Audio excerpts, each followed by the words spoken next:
Assalamualaikum warahmatullahi wabarakatuh.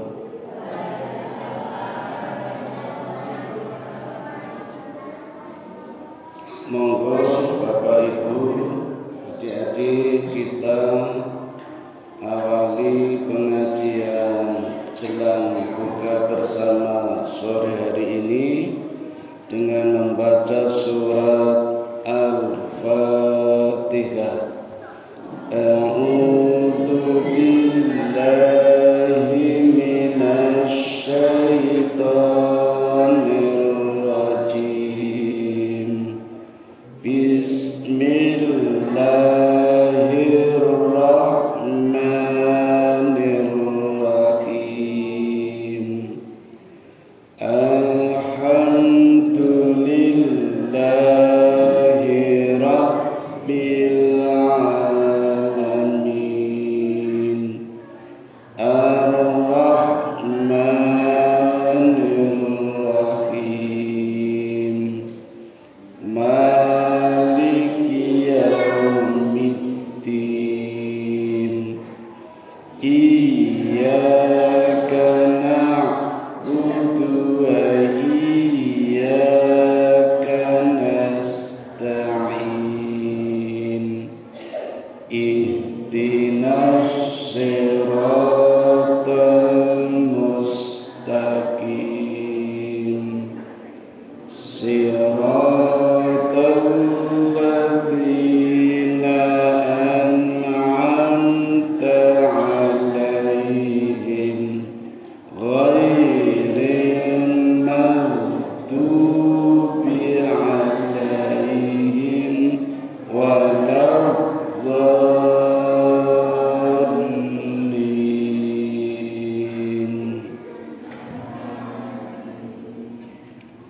Asyhadu an la ilaha illallah wa asyhadu anna Muhammadar Rasulullah. Raditu billahi rabba wa bil islami dina wa bi Muhammadin nabiyya wa rasula. Rabbi zidni ilma warzuqni fahma. Amin. Bapak Ibu dan adik-adik, sore hari ini saya akan menyampaikan kisah seorang nabi yang cukup istimewa. Disebut istimewa karena nabi ini diangkat oleh Allah di usia senja.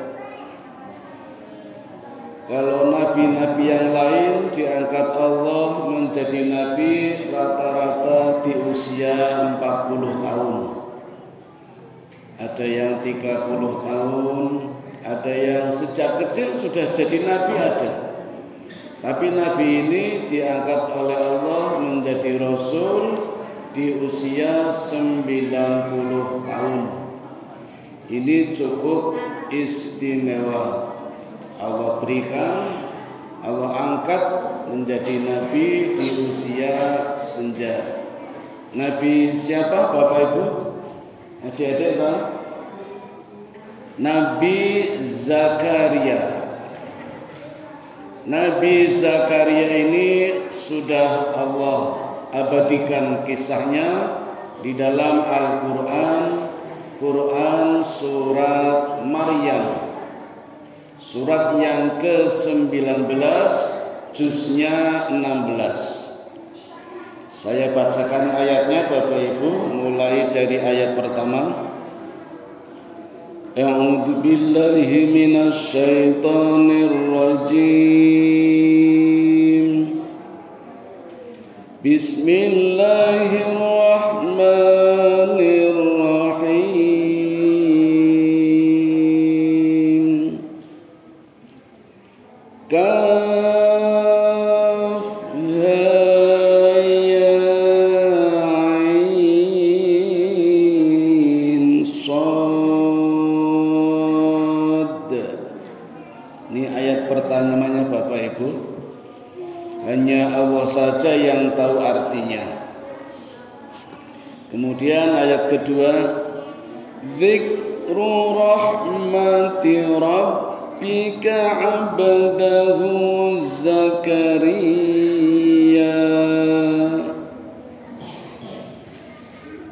Inilah penuturan tentang rahmat Tuhanmu kepada hambanya Zakaria.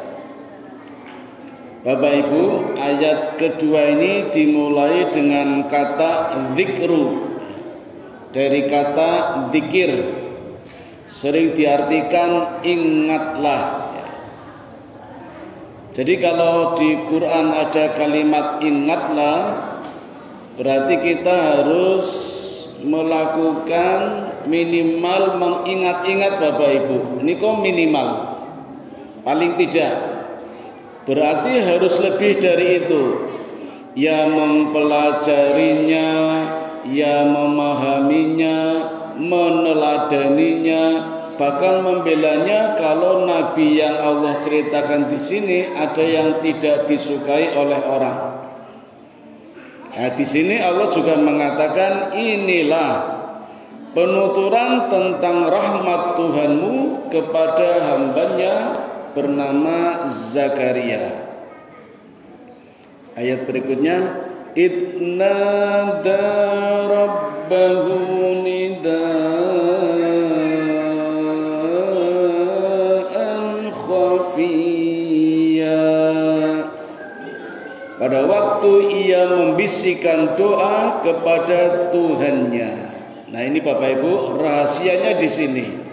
Doanya Nabi Zakaria yang tiada henti. Bahkan ketika sholat pun berdoa. Ketika berdiri, Pak. Kalau kita seringkali berdoanya ketika duduk, Nabi Zakaria berdoanya ketika berdiri. Doanya satu, tidak banyak Bapak Ibu.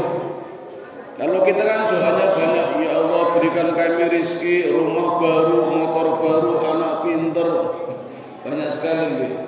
Zakaria cuma satu, hanya ingin dikaruniai anak untuk menjadi penerus dakwahnya. Karena sudah tidak mungkin punya anak Bapak Ibu. Sudah usianya senja, rambutnya memutih, tulangnya rapuh, istrinya juga mandul. Secara medis sudah didiagnosis mandul, tidak bisa hamil. Tetapi pengen punya anak.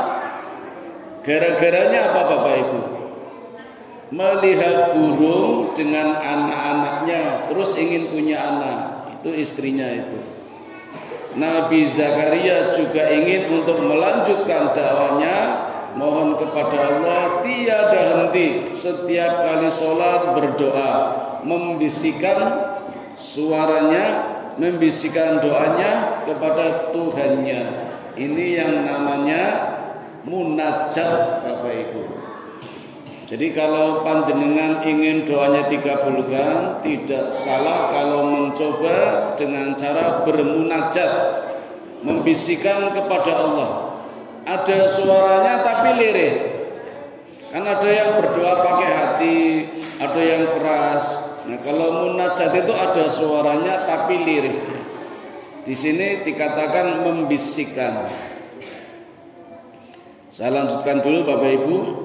Ayat yang keempat, katanya, Tuhanku, sungguh tulang-tulangku telah sangat lemah, rambut kepalaku telah memutih, uban, dan aku belum pernah kecewa dalam berdoa kepadamu ya Allah. Nah ini Bapak Ibu, doanya belum dikabulkan, tidak putus asa, tidak pernah kecewa, artinya istiqomah.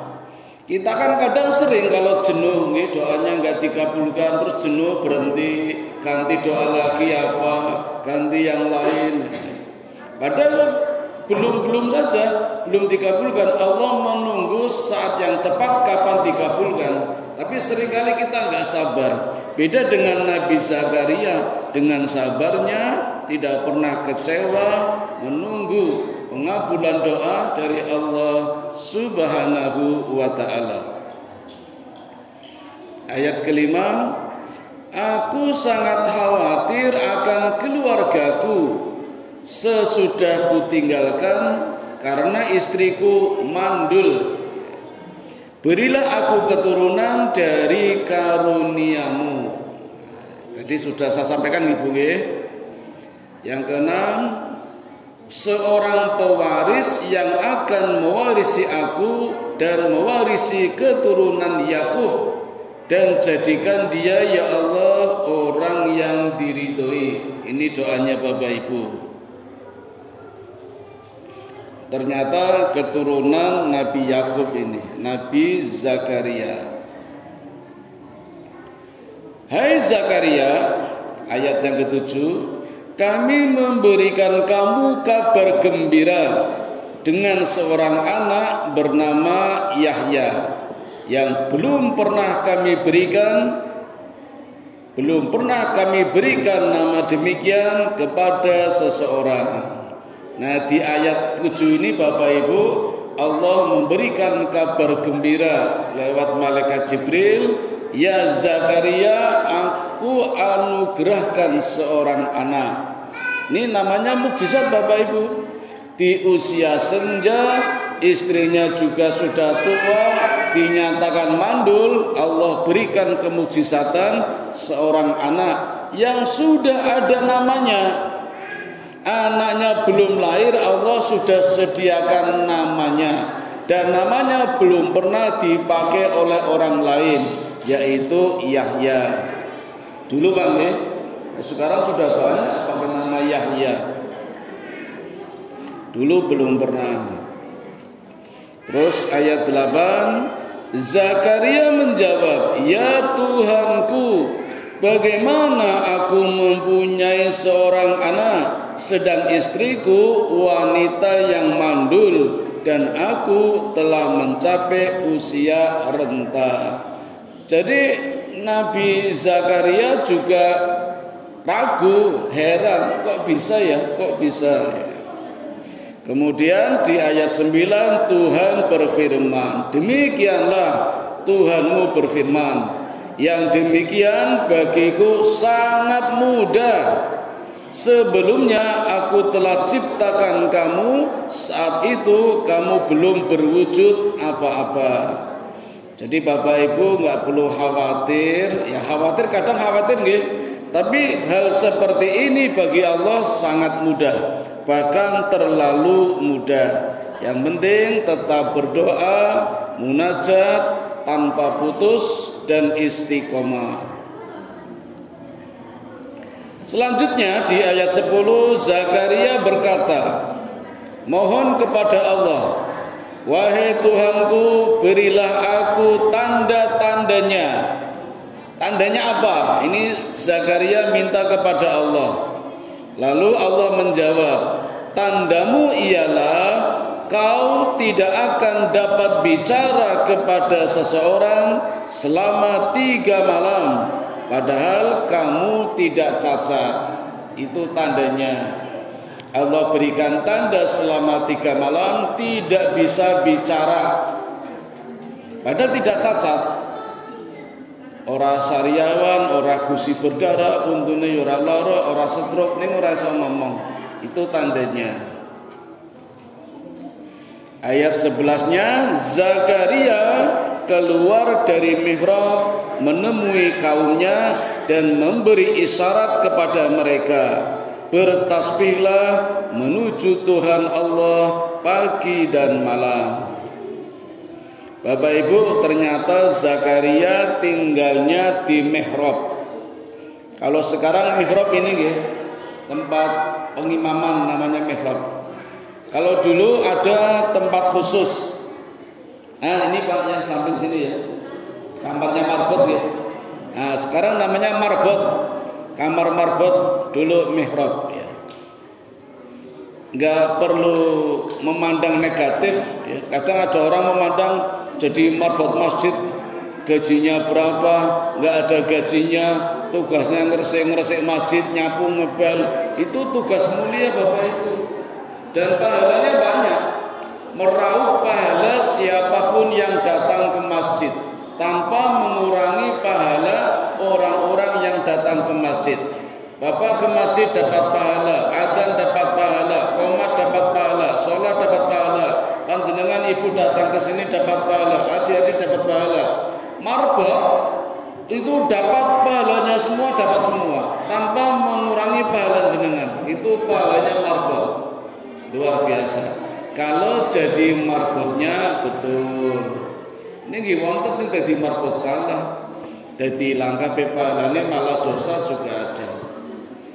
Nah, Nabi Zakaria juga tinggal di mihrab, dan ketika mendapatkan tanda-tanda ini keluar dari mihrab dan memberikan isyarat kepada mereka untuk bertasbih memuji Tuhan Allah setiap pagi dan malam. Pagi maksudnya mulai habis subuh, malam maksudnya mulai habis asar. Nah, ini sudah mulai malam Bapak Ibu, tapi belum buka nih, sabar, masih lama nih. Saya lanjutkan Bapak Ibu, ayat ke-12. Hai Yahya, ambillah kitab, amalkan dengan segala kekuatan, dan kami telah memberikan kepadanya kearifan semenjak kecil. Nah, ini ceritanya sudah lahir Bapak Ibu. Yahya sudah lahir, kemudian mendapatkan perintah dari Allah, ambilkan kitab. Maksudnya amalkan. Ya, sama dengan perintah Allah kepada kita, amalkan Quran dengan segala kekuatan, segala daya dan upaya, dan kami telah memberikan kepadanya kearifan sejak kecil. Jadi Nabi Yahya sejak kecil Bapak Ibu sudah diangkat menjadi nabi. Beda dengan bapaknya Pak Zakaria, diangkat jadi nabi di ketika usia senja. Nabi Yahya masih kecil sudah diangkat jadi nabi, diberikan oleh Allah kearifan, kebijaksanaan, hikmah dan sebagainya. Dan dilimpahkan kasih sayang dari kami dan kesucian. Ia seorang yang penuh takwa. Lanjut. Dia seorang yang berbakti kepada kedua orang tuanya, bukan orang yang sombong dan bukan pula orang yang durhaka. Inilah sifat-sifat dari Nabi Yahya. Orangnya tidak durhaka, berbakti kepada orang tua, tidak sombong, takwa, suci, berkasih sayang, dan masih banyak yang lainnya. Dan keselamatanlah baginya pada saat dilahirkan, saat meninggal, dan saat dibangkitkan kelak. Baru lahir saja Bapak Ibu Allah sudah memberikan selamat. Sampai besok ketika meninggal, ketika dibangkitkan, Allah juga memberikan ucapan selamat kepada Nabi Yahya. Ini ceritanya sudah pindah ke Nabi Yahya ini kepada anaknya. Kita lanjutkan dulu Bapak Ibu. Wah, ini ayat 16-nya sudah sampai ke Maryam ini Bapak Ibu. Saya tunda dulu nih Maryam, kita lanjutkan dulu Nabi Zakaria dengan Yahya. Dua-duanya jadi nabi Bapak Ibu. Kalau di tempat kita kan paling bapak anak jadi RT. Bapaknya RW, anaknya RT. Tapi ada loh di negara kita, bapaknya presiden, anaknya wakil nanti. Enggak meriah, enggak enak, cuma urusan dunia. Ini nabi, bapaknya nabi, anaknya juga nabi, luar biasa ini. Tetapi Bapak Ibu, ini tadi cerita senangnya nggih. Sekarang cerita perjuangannya. Bagaimana dua nabi ini ketika berdakwah di negeri orang-orang Bani Israel mendapati onak dan duri, batu ujian yang sangat berat. Berdua Bapak Ibu tinggal di Palestina. Saat itu Palestina dipimpin oleh seorang wakil raja bernama Herodes. Kalau rajanya tinggal di Romawi, kerajaan Romawi. Wakilnya diberi tugas menguasai Palestina bernama Raja Herodes. Raja yang sangat dolim, kejam, bengis, sadis. Bapak Ibu, sebenarnya Nabi Zakaria dan Nabi Yahya disenangi umatnya karena orangnya baik. Kalau mengadakan pengajian sering diterima, dakwahnya didengerin. Tetapi Bapak Ibu, ini ada masalah ini. Apa masalahnya? Raja Herodes Bapak Ibu itu senang kepada wanita dan ingin mengawininya. Wanita ini ternyata anak tirinya, Pak. Anak tirinya namanya Herodira. Itu disenangi. Padahal udah punya istri. Ini berarti istri kedua nggih. Karena punya anak tirinya disenangi sama rajanya, sama Herodes. Lalu minta fatwa kepada Nabi Yahya. Karena Yahya dianggap nabi yang baik, segala permintaannya dituruti. Daripada minta ke Nabi Zakaria, mending minta ke Nabi Yahya. Tapi apa yang terjadi Bapak Ibu, fatwanya tidak dipenuhi. Jadi Nabi Yahya tidak memberikan fatwa yang membolehkan seorang bapak menikahi anak tirinya. Ini ketika itu nggih. Padahal raja sudah sangat cinta sekali, tapi cintanya cinta nafsu, nggih.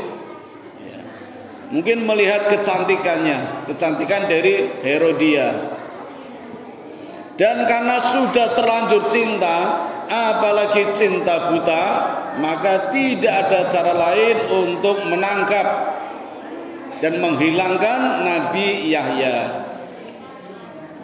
Istrinya juga merestui Bapak Ibu. Ini kan sama-sama gila nggih.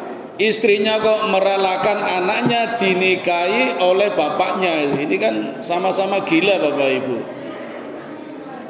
Kenapa? Karena diiming-imingi tahta kerajaan, mungkin akan jadi ratu, mendapatkan hadiah emas dan permata. Yang penting anaknya dapat dipersembahkan kepada Raja Herodes untuk dinikahinya.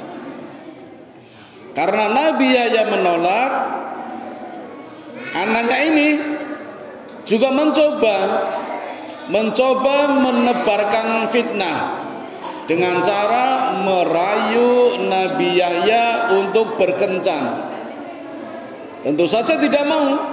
Nabi kok diajak zina, tidak mau. Akhirnya difitnah. Kalau Nabi Yahya mencintai Herodia, anaknya itu, maka melarang raja menikahinya. Nah, ini Bapak Ibu, fitnah. Jadi Nabi saja kena fitnah, apalagi kita. Fitnah begitu menyebar sampai raja berniat membunuh Nabi Yahya. Apalagi calon istrinya, berarti anak tirinya itu minta mahar perkawinannya adalah kepalanya Nabi Yahya. Maka mulai diburu Nabi Yahya, dan ketemu saat Nabi Yahya sedang beribadah, sedang sholat Bapak Ibu. Dalam riwayat lain Nabi Yahya sedang memberikan pengajian, majelis taklim, tausiah. Tahu-tahu dari belakang dipenggal kepalanya, putus, meninggal. Tragis Bapak Ibu, meninggalnya Nabi Yahya di usia yang masih muda. Kepalanya dipersembahkan kepada raja untuk dijadikan mahar menikahi anak tirinya. Badannya dipaketkan. Kalau zaman sekarang pakai JNE apa pakai JXT apa itu, kepada Nabi Zakaria bapaknya. Ya bapaknya kaget dapat paket besar, ketika dibuka adalah anaknya. Anaknya bernama Nabi Yahya tanpa kepala. Tentu sedih sekali Bapak Ibu, menunggu ingin punya anak dalam waktu yang cukup lama, tiap hari berdoa, di kala senja hampir meninggal baru Allah berikan. Sekarang bertemu sudah dalam keadaan meninggal tanpa kepala. Sekarang Nabi Zakaria tinggal dulu nggih. Sekarang Nabi Yahya. Kepalanya Nabi Yahya diletakkan di atas piring emas, dipersembahkan kepada calon istrinya Raja Herodes untuk mahar perkawinannya. Bapak Ibu, ketika prosesi pernikahannya ijab kabul dan maharnya adalah kepalanya Nabi Yahya, ini udah ijab kabul Bapak Ibu. Tiba-tiba terjadi gempa, tapi gempa lokal Pak, yang menggoncangkan istananya, dan tanah tempat berdirinya calon istrinya, anak tirinya Herodia, ambles. Maka sang putri juga ambles jatuh. Mula-mula sebatas mata kaki, ambles lagi sak lutut, ambles lagi sak badan. Ini terjadi di dalam istana kerajaan setelah ijab kabul. Jadi masyarakat tidak tahu. Tapi karena goncang terus, gempanya susulan terus menerus, sehingga di luar istana geger. Ada apa ini? Kok ada gempa, ada lindu?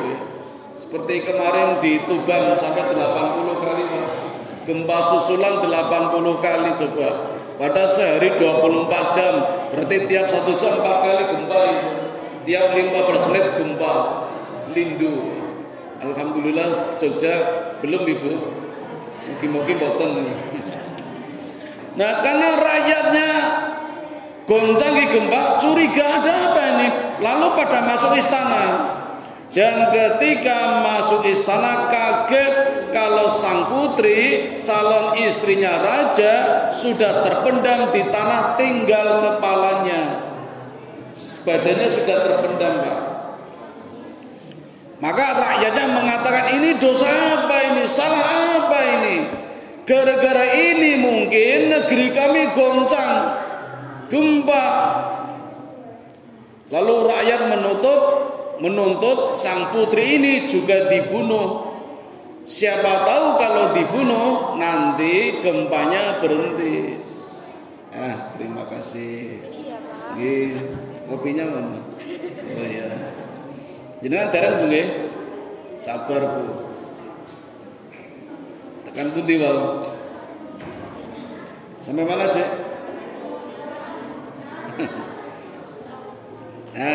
Akhirnya Bapak Ibu, agar gempanya berhenti, kepala sang putri ini juga dipenggal. Nah, jadi ada 2 mayat ini. mayatnya Nabi Yahya dipenggal kepalanya mati syahid, mayatnya Herodia sang putri mati sangit. Mati sangit, nggak mati sakit. Nah, gempa berhenti. Rajanya sudah bernafsu ingin menikahi anak tirinya, gagal. Anaknya meninggal, mati sangit, anak gempa.